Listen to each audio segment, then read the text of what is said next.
প্রায় 2 মাস পর এসেছি মায়ের কাছে, মায়ের বাড়ি। এসেই প্রচন্ড খিদে পেয়ে গেছে। মা গরম গরম ভাত বেড়ে দিয়েছে আমাদেরকে। এখানে গরম ভাত, তার সঙ্গে ছিল ডিম পোচ, আর ছিল একটা মিক্স সবজি মাছের তেল দিয়ে।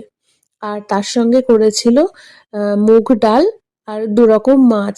এখানে আমাদের এখানকার পুকুরের জ্যান্ত মাছ, দেশি কই, তারপরে মৃগেল, এইরকম মাছই ছিল। তো যাই হোক, ডাল ডিম পোচ দিয়ে ভাত খেয়ে নেওয়ার পর মাছের এই তেল দিয়ে যে রান্নাটা করেছিল মা, সবজি খুবই টেস্ট হয়েছিল খেতে।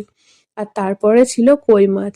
কই মাছ খেতে আমার ভালো লাগে, আর কই মাছের মাথার দিকটা আমার বেশি ভালো লাগে। কই মাছের মাথার ভিতরের টেস্টটা খুব সুন্দর। আর সঙ্গে দিয়ে গেল দই আর মিষ্টি।